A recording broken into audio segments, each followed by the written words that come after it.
Magandang umagang ng Lunes po mga kapatid, mga kapanalangin, mga kababayan. Ito po muli ang inyong kapatid at kapalingkod kay Kristo, Ray Ortega, na nag-aanyaya sa inyong samahan ako sa pagbubulay ng mga salita ng Diyos. Mula dito sa CLJC Lumang Bayan, Calapan City, Oriental Mindoro, Philippines. Ang mga salita ng Diyos ay bukal ng karunungan, kalakasang espiritual, at kapanatagan sa gitna ng mga problema at panganib sa buhay. Tunay po itong mabuting gabay sa pamumuhay ng tao. Inilalapit tayo ng aklat na ito sa Diyos upang mapuno ng kanyang karunungan sa ikapapanuto ng ating pamumuhay. Kapag ito ang iyong gabay, hindi ka maliligaw at malalayo ka sa katiwalian at kasamaan. Magpapatuloy po tayo dito sa huling kapitulo ng unang sulat sa mga taga-Korinto. Unang Korinto, Kapitulo 16. Ngayon po ay December 7, 2020. 18 days na lang, Pasko na, kahit bawal daw ang Christmas party at maging mga family reunion sa araw na yan. Kaya po sa Pasko, gaya ng sabi ng ilan, gaya-gaya ako ngayong umaga, magsasalad tayo. Salado pinto, salado bintana, salado bulsa. Ay, joke lang po yan. Nagpapatuloy po si Apostol Pablo upang ipaabot ang kanyang susunod na plano tungkol sa kanyang missionary journeys. Dadaan siya ayon sa Korinto, hindi lamang sa sulat gusto niyang makapagministeryo sa kanila, kundi personal din naman. Yan po yung mababasa natin dito sa chapter 16 mula verse 5 hanggang 9. Basahin po natin. Pupunta ako riyan pagkagaling ko sa Macedonia, sapagkat binabala kong dumaan doon. Mananatili muna ako riyan at maaaring diyan ako magpalipas ng taglamig upang ako ay matulungan ninyo sa pagpapatuloy ng aking paglalakbay. Saan man ako pupunta. Ayaw kong ako'y dadaan lamang diyan, nais kong magtagal ng kaunti kung luluobin ng Panginoon. Titigil ako sa Efeso hanggang sa araw ng Pentecostes, dahil may magandang pagkakataong nabuksan doon para sa gawain kahit na maraming kumakalaban.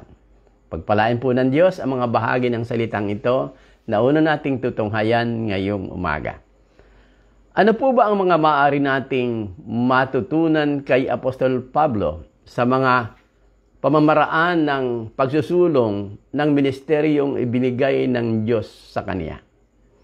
Una po sa lahat, makikita natin sa maliit na impormasyong mayroon tayo dito sa bahaging ito ng kanyang sulat, na bahagi ng kanyang pamamaraan na ipinapaalam niya sa mga iglesia at sa kanyang mga tagapanalangin, ang kanyang mga itinerary o yung mga bagay na schedule niyang puntahan, kagaya nga ng pagdaan niya sa lugar ng Macedonia bago siya tumuloy sa siyudad ng Korinto. Matututunan po natin, dahil dadaanan pa lang natin ito sa mga susunod na pagkakataon, sa 2 Korinto Kapitulo 8, 2 Corinthians chapter 8, na tinuruan doon ng isang mapanghamong aral ng Diyos si Pablo para sa kanya at sa iba pang mga kapatid na kanyang dadalhin sa Korinto. Yung dunong natutunan niya ay dadalhin sa Korinto at sa buong mundo sa pamamagitan po ng kanyang mga sulat. Ganito po ang buod mula sa talatang 1 hanggang talatang 4. Kung gusto po niyong sundan verbatimly ang kanyang sinulat dito sa partikular na aklat na ito. Sabi po niya, mga kapatid, nais naming malaman ninyo ang ipinakitang kagandahang loob ng Diyos sa mga iglesia sa Macedonia. Dumana sila ng matinding kahirapan At ito'y isang mahigpit na pagsubok sa kanila. Ngunit sa kabila ng kanilang paghihikahos, masayang-masaya pa rin sila at bukas ang palad sa pagbibigay. Sila'y kusang loob na nagbigay, hindi lamang sa abot ng kanilang kaya, kundi higit pa. Alam ko ito sapagkat mahigpit nilang ipinakiusap sa amin na sila'y bigyan ng pagkakataong makatulong sa mga kapatid na nangangailangan. When people are praying para sa atin at sa ating mga lakad, sila po'y nagiging involved sa mga ginagawa ng Diyos sa ating mga buhay. And they also become participants sa mga lessons na pwede nating matutunan at pwede nilang matutunan sa atin. Kapag tayo'y nagiging kapurihan sa kaharian ng Diyos, ay nararamdaman nilang kabahagi rin sila at hindi sila naiiwan o mga tagapanood lamang. They become part of our team and even of our reward. Dahil yung reward po natin ay nagiging communal. Nasi-share ng lahat ng may concern sa gawain ng Panginoon. So, when you share your prayer request, ito'y hindi lamang para sa atin. Ito'y para din doon sa mga nananalangin para sa atin. Because as the Lord is blessing us, the Lord will surely bless also yung mga taong may concern sa kanilang ipinapanalangin. Nakita din po natin na He stays with them, o He stayed with them, na natili sila. Kaya nga yung sabi, pagdalaw ko dyan, ay magtatagal ako ng konti. O hindi kaunting panahon lamang, kundi gusto kong magtagal ng konti. Para mas sigit yung panahon na sila'y makakapag-usap at matuto sa kanila. Sa pagdalaw kahit sa tahanan o sa iglesia, sa bayan man o sa bayan-bayan, ay hindi lamang pagtuturo ang mabuting pakayin ng isang lingkod, kundi ang matuto din ng aralin ng Diyos sa pamamagitan ng mga taong kanilang dinadalaw. Kaya hindi lang siya dadaan sa Korinto, kundi sadyang mananatili ng kaunting panahon ayon sa kanya dito sa verse 6, upang makasama ng mga kapatiran para sa pagkakataong makapagministeryo sa kanila.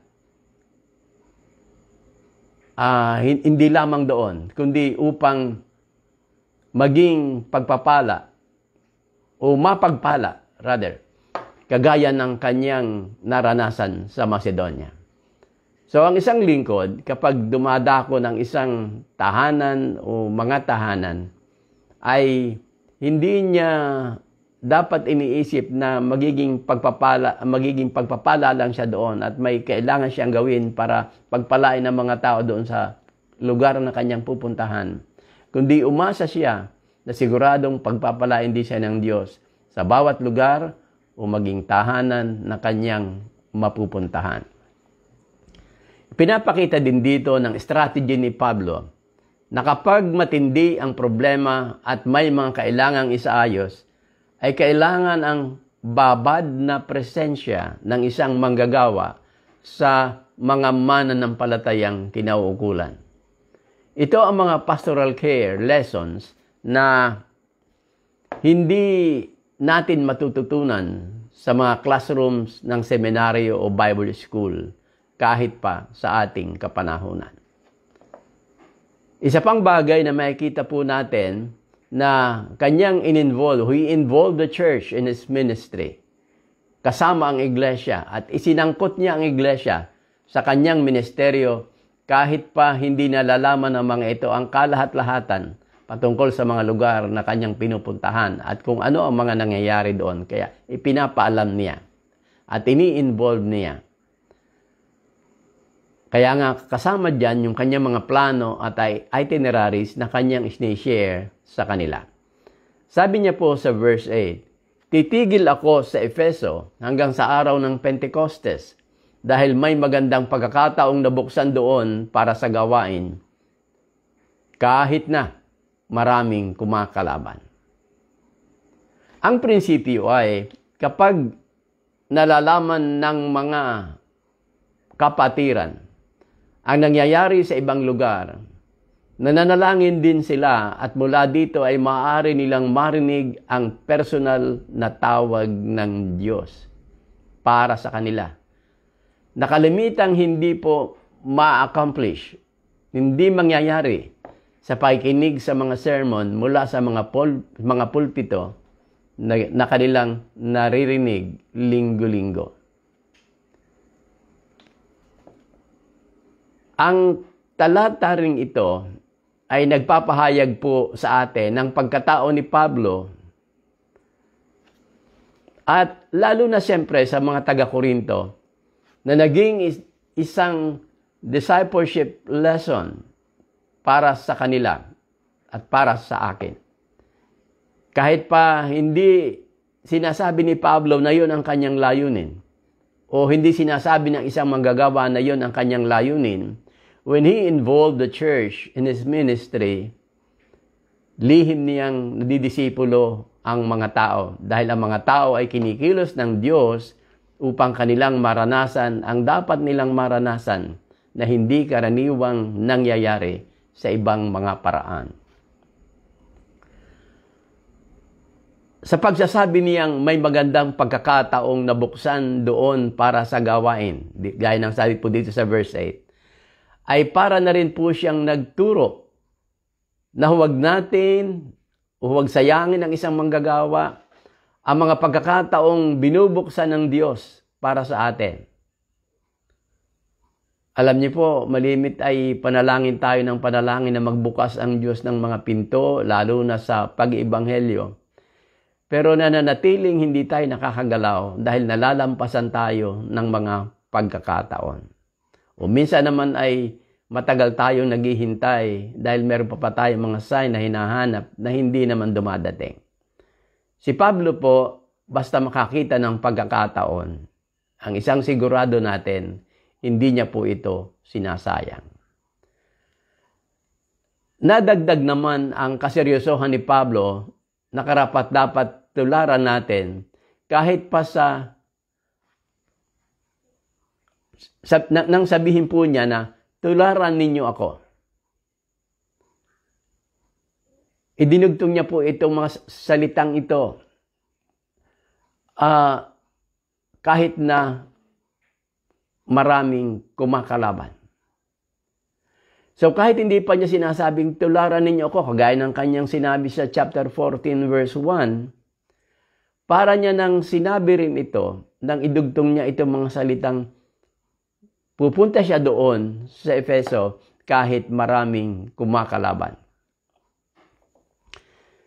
Concerned din po si Pablo na maayos ang kalagayan ng kanyang mga kasamang manggagawa. Isa pa ito makikita natin kanyang malalim na strategy na ang kanyang mga kasamang manggagawa ay tumatanggap ng sapat na pangalaga ng iglesia, lalo na silang iniukol na ang kanilang buong buhay at panahon sa pangangaral ng salita ng Diyos at sa pangangalaga sa mga nagiging mga mananampalataya. Basahin po natin dito sa talatang 10. Pagdating diyan ni Timoteo, ipadama ninyo ang inyong pagtanggap sa kanya upang mapanatag ang kanyang kalooban, sapagkat siya ay tulad kong naglilingkod sa Panginoon. Huwag ninyo siyang maliitin, sa halip ay tulungan ninyo upang makabalik siya sa akin ng mapayapa, sapagkat hinihintay ko siya kasama ng mga kapatid. Tingnan po natin itong sinasabi sa talatang 10. Pagdating dyan ni Timoteo, ipadama ninyo. Tingnan natin yung mga words na ito. Ipadama ninyo. Ano ang hinihiling niya ipadama ninyo? Ang inyong pagtanggap. Para mapanatag ang kanyang loob. Ano pa po? Sapagkat siya ay tulad kong naglilingkod sa Diyos. Tingnan po ang diin doon sa hinihingi niyang pagtrato kay Timoteo, siya ay tulad kong naglilingkod sa Panginoon. And by this statement, I can see a pastor, a team of a group who always promote his trusted bodies, yung mga kasama niya as equal to himself. Hindi po siya nasisiyahan na maganda ang trato sa kanya ng kapatiran, pero sa kanyang mga pinagkakatiwala ang mga manggagawa ay hindi. Para sa kanya, itong mga kamanggagawa na ito ay ekstensyon ng kanyang pagkatao at tawag, his person and calling.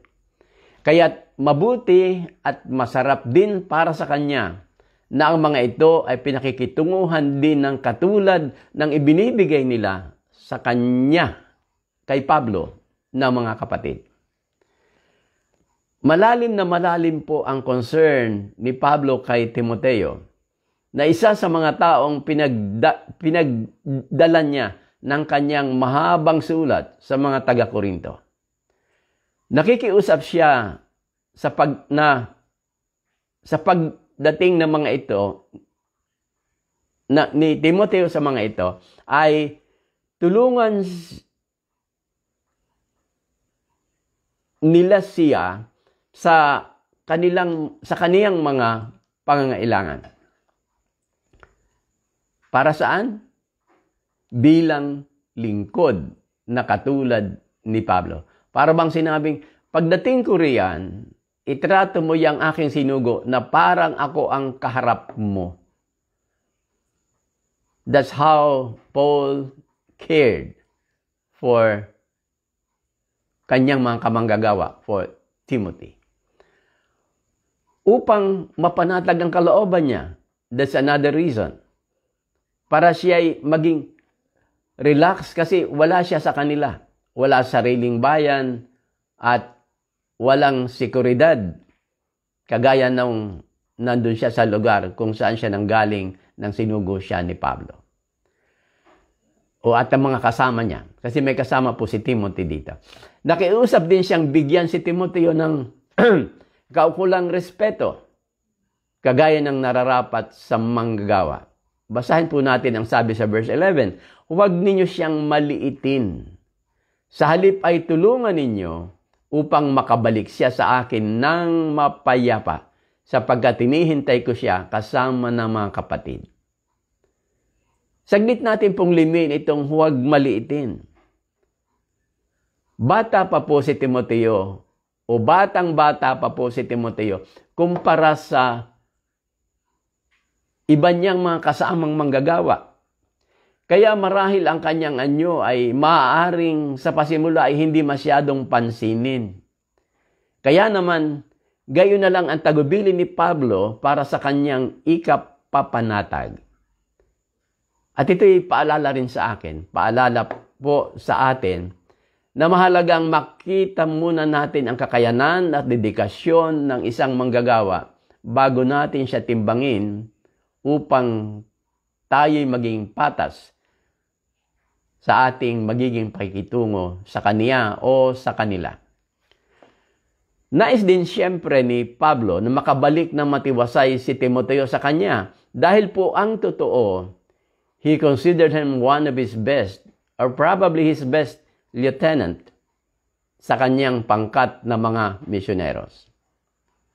Dangan nga lamang po na hindi pa siya kilala ng mga taga-Korinto. Hiniling din po niyang alalayan din si Timoteo ng kanyang iba pang mga sa kanyang iba pang mga pangailangan sa paglalakbay. Na kung sa panahon natin baga po ay bigyan niyo sila ng pabaon at pamasahe. Ang pagkasabi niya, tulungan ninyo upang makabalik siya sa akin ng mapayapa. Sapagkat inihintay ko siya kasama ng mga kapatid. Mahirap po kayang umalis na walang pamasahe dahil hindi nadama ng mga kapatid ang pangailangan ng lingkod.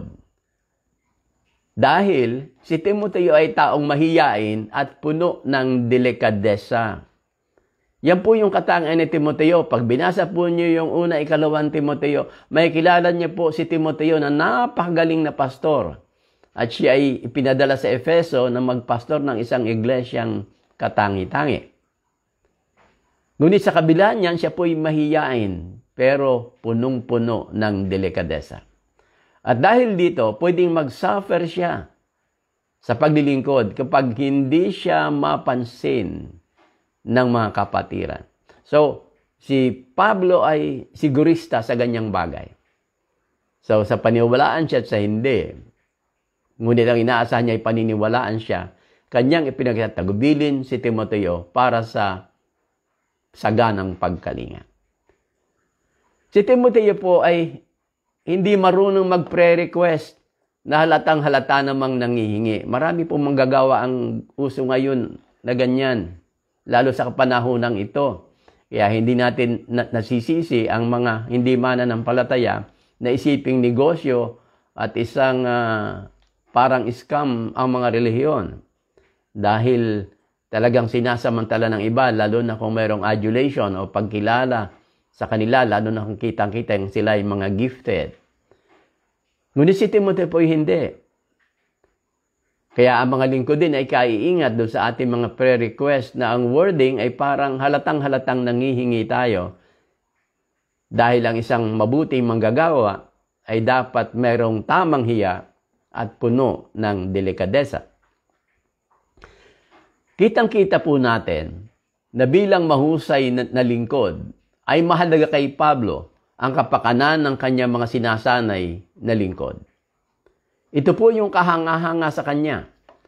Ang pagiging napakahusay niyang mag-promote ng kanyang mga manggagawa. Actually po, kamanggagawa. Kasi kasama niya siya sa kanyang pangkat na mga mangangaral ng salita ng Diyos. At, siyempre, ng gawain sa mga mananampalataya.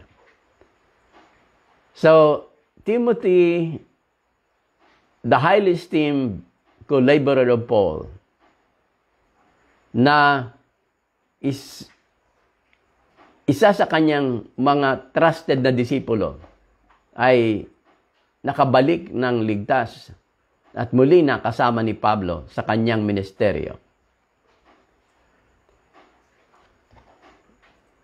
Pagkatapos po kay Timoteo, mapapansin nyo na kanyang isinunod si Apollos. Alala nyo ba kung sino po si Apollos? Si Apollos po, kung maaalala ninyo, ay bahagi ng istorya ng factions sa Korinto. Sapagkat sa kahusayan po ni Apollos sa pananalumpati, mahusay siyang speaker. Siguro napakagaling niyang motivational speaker. Ay naikumpara siya ng iba kay Pablo at sinabing mas magaling si Apollos. May mga istoryang ganyan, kaya nga meron kay Pablo, may kay Apollos, kay Pedro sa mga taga-Korinto. Pero ano po ang sinabi ni Pablo kay Apollos? Tingnan po natin itong verse 12. Tungkol naman sa ating kapatid na si Apollos, kinausap ko siyang mabuti upang dalawin kayo kasama ng ibang mga kapatid. Ngunit hindi pa siya makakapunta ngayon.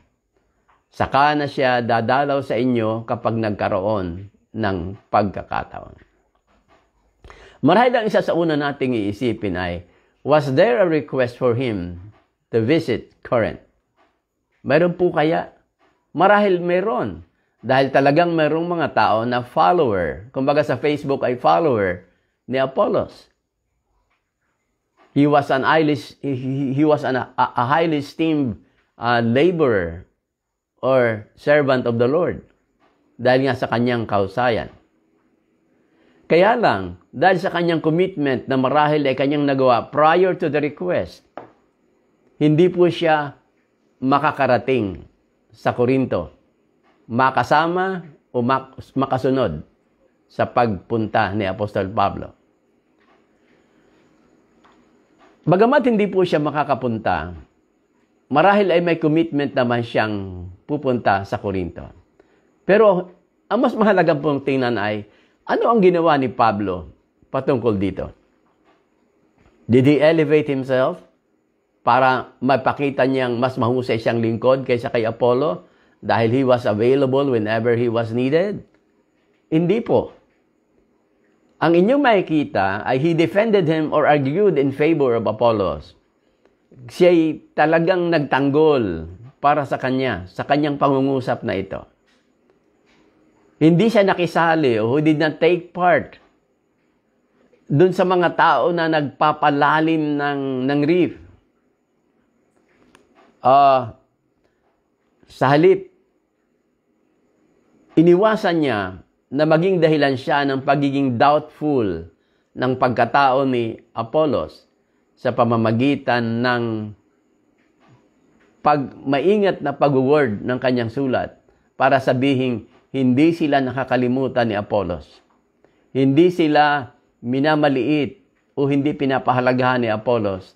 Dangan nga lamang dahil siya'y taong may isang salita, kailangan niyang unahin ang kanyang mga naunang ipinangako na nakakahadlang para siya makadalaw kaagad sa mga taga-Korinto. So, hindi siya nagsalita at hindi niya ginawang doubtful si Apollos sa mukha ng ibang mga kamanggagawa at lalo na sa mga mananampalataya sa Korinto na alam naman nating sa iba sa kanila, kanilang ibinababa si Pablo. So, hindi sinamantala ni Pablo ang pagkakataong ito to make a good image of himself para sa mga taga-Korinto. Sa halip, pinaganda niya ang imahe ni Apollos. What an example of a servant, a discipler, si Paul. Kumusta po tayo mga kapatid? Kumusta po kayo? Bilang mga kapatiran, bilang mga lingkod, kumusta po tayo? Bilang kapatiran, nananalangin pa ba tayo at nagmamalasakit? Do we care for our workers?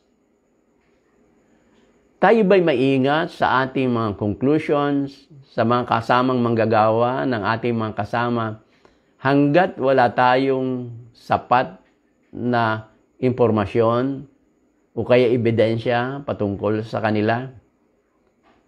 O kung sakali mang meron tayong ebidensya, do we care na siya'y namiministeryuhan upang higit siyang maging mabuting lingkod? Do we love everyone fairly? Yung bang pantay ang ating pagtingin. Hindi tayo nagtatangi. Kasi naniniwala akong ginawa ito ni Pablo kasi ang problema sa mga taga-Korinto ay malalim ang mga pagtatangi. Kaya nagkakaroon ng pagkakampi-kampi. Kapag po sa isang iglesia ay malalim ang pagtatangi, halimbawa iba ang tingin sa marunong, iba ang tingin sa hindi nakapag-aral, iba ang tingin sa mayayaman, iba ang tingin sa mahirap, iba ang tingin sa specially gifted, iba ang tingin sa mga pangkaraniwan, yan po ay sumisira ng relasyon sa loob ng iglesia. At panalangin natin huwag ganyan ang community of the Lord Jesus Christ. Ang panalangin natin maging tunay tayong community of the Lord Jesus Christ, na ang tingin sa tao ay gaya ng tingin ni Kristo, hindi gaya ng tingin ng mga taga-sanlibutan. Kumusta ka naman as servant of the Lord? Pastor, magagawa sa leader o bilang lingkod ng Panginoon? Kagaya ba tayo ni Pablo? Kagaya ka ba niya na nagsisikap na mapagpala din ng material na bagay ang ibang kamanggagawa? Nakagaya mo rin? At hindi kagaya ng iba na ipinaparada mismo ang kanilang mga biyaya, pero hindi namimigay sa kanilang mga dabarkads? Tayo ba'y nagsishare ng information sa mga kapatiran para sila'y ma-involve sa ating ministry at para sila'y pagpalain ng Diyos? O huwag naman sanang tayo kagaya ng iba na nagsishare ng kanilang mga gawain para mabalitang sila'y masisipag? Hindi naman po ganun ang layunin ni Pablo. He was sharing those missionary informations precisely because gusto niyang ma-involve sa blessing at sa ministry ang mga tao. So kapag ako po ay nag-share ng mga information sa ministry, wag naman pong iisipin ng ibang ipinagyayabang ito. Dahil ang totoo po, kahit sa tagumpay ng ibang iglesia, ibang mga manggagawa, kahit hindi natin kasama, nagsasaya kami at nananalangin na pagpalain sila ng Panginoon. Because as they share their growth, as they share their victory in the Lord, we feel also blessed. Yun po yung totoo. Kaya alam nating iba-iba tayo ng mga ministeryo. Pero lalo na siyempre sa community of the Lord, and I'm speaking of us ministers in the community of the Lord Jesus Christ. Kumusta tayo?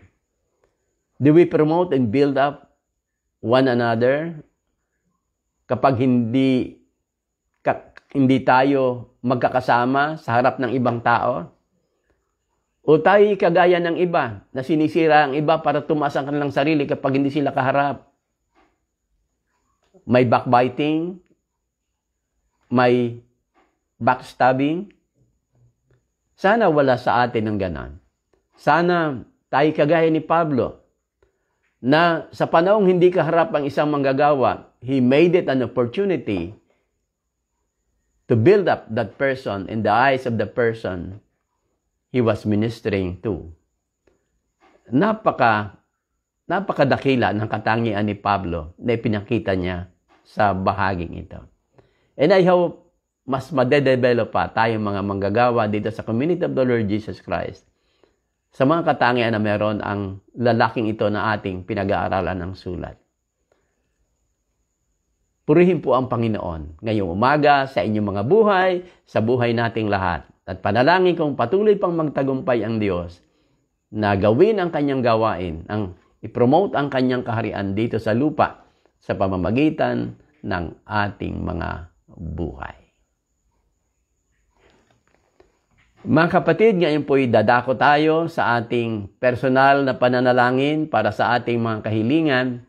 At kagaya po ng dati, halos hindi nagbabago yung mga kahilingan natin maliban sa ilang mga tao na kailangan nating higit na ipanalangin.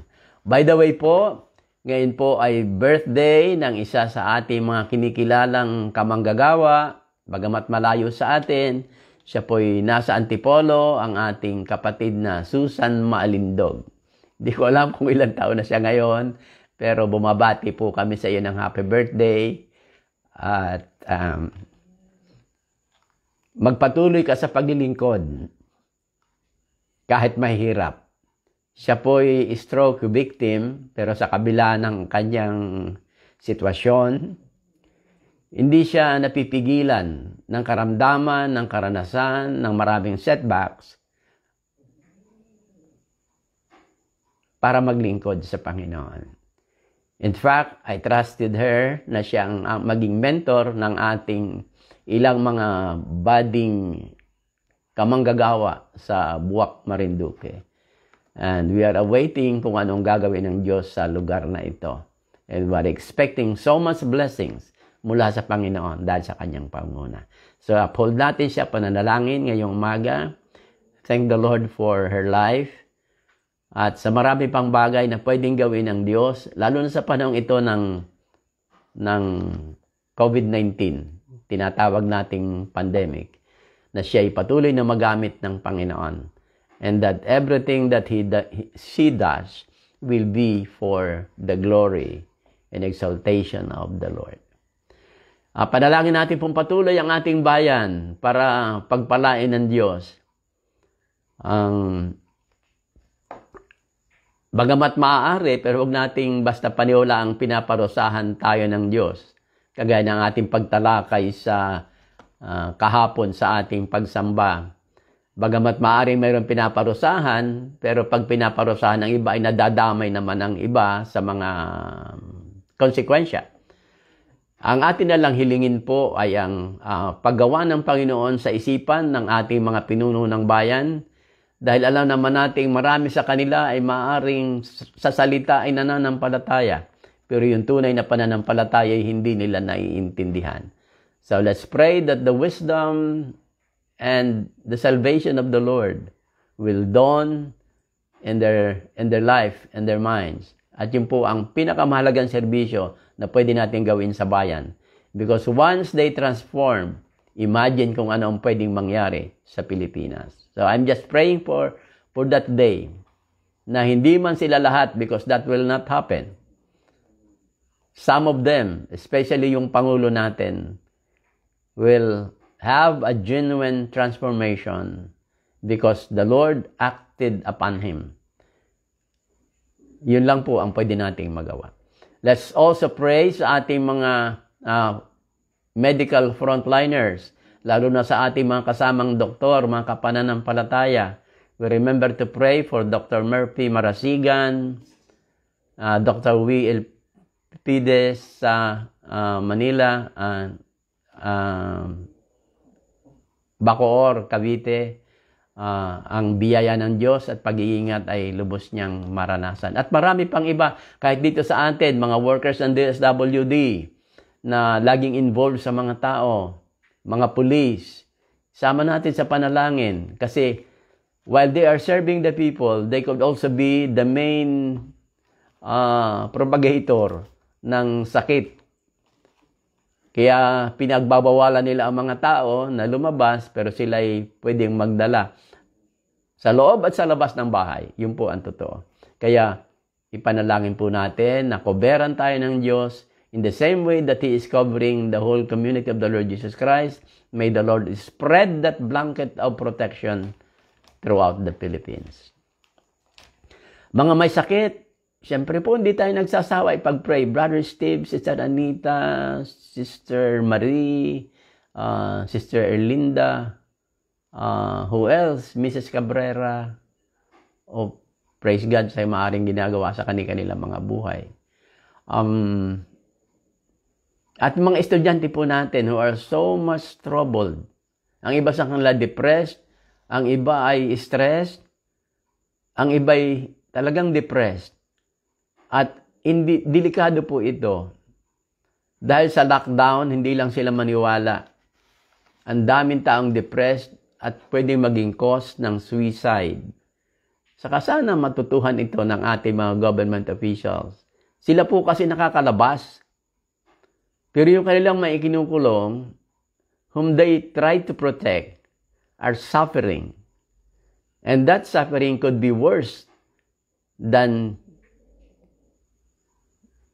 being caught up with COVID. Imagine kung isang tao lakas-lakas magpapakamatay dahil depressed lang po siya.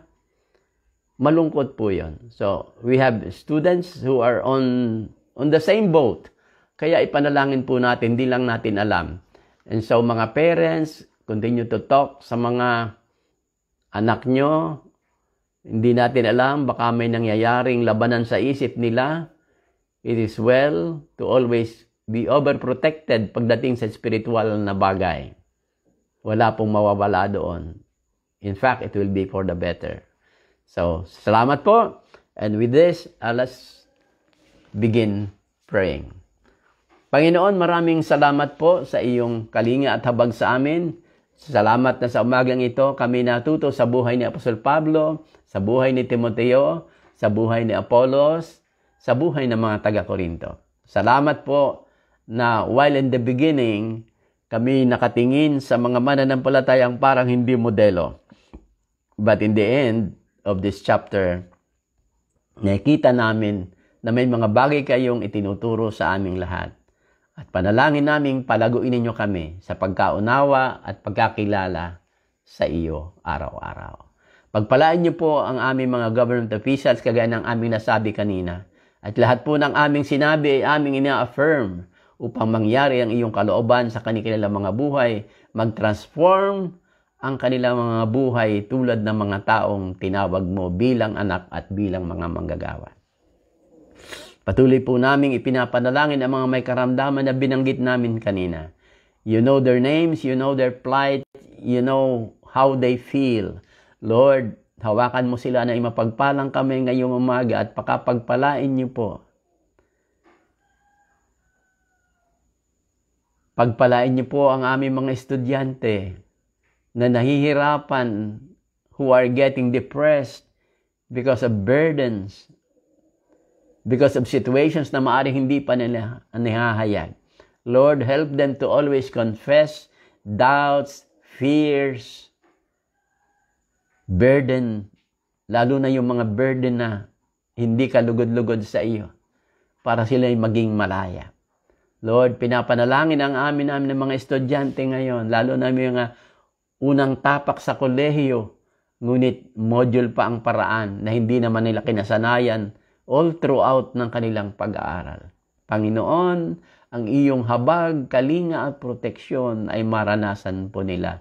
You know who they are who are in our mind this morning. Yes, Lord. Lord, pinapanalangin din po namin ang mga gawain ng iglesia sa iba-ibang mga lugar dito sa Calapan. You know where they are at sino-sino po yung mga leaders. I just pray, Lord, that transformations will take place sa buhay ng mga inaaralan ng salita ng Diyos at sa buhay lalo na ng mga mangangaral. Lord, amin din pong ipinapanalangin ang aming kapatid na Susan ngayong umaga. Alam mo ang kanyang burden at alam mo rin ang kanyang kalagayan. Lord, thank you that is her birthday today. Pagpalain niyo po siyang lubos, kalingain, buong kasaganaan sa kanyang kalusugan, espiritual at pisikal. Ang buhay niya ay patuloy na magsalita. At ang mga bagay na kailangan pang baguhin sa kanya ay baguhin po ninyo, Panginoon. Lahat ng mga sagwil sa isang matagumpay na ministeryo, alisin niyo po, Panginoon. Dahil nakakalungkot din naman na minsan kahit anong gifted ng isang tao, mayroong mga negative na pilit na humahatak pababa. Kaya ano man po itong mga bagay nito sa buhay ng kapatid. Lord, tulungan mo po siya at hawakan mo siya at tanggalin niyo yung mga bagay na hindi karapat-dapat. And always encourage her, Lord, in the ministry. Help us also to do so. Sa pangalan po ng aming Panginoong Hesukristo. Amen. Amen. So, muli maraming salamat po mga kapatid, mga kaibigan, mga kapanalangin mula Pilipinas hanggang sa iba-ibang mga lugar ng iba-ibang panig ng mundo. Salamat sa inyong pakikipanalangin. Huwag po tayong magsawa kasi kagaya nga ng sabi ni Pablo, ang ating mga gawa para sa Panginoon ay hindi nasasayang kahit kailan. God bless everyone.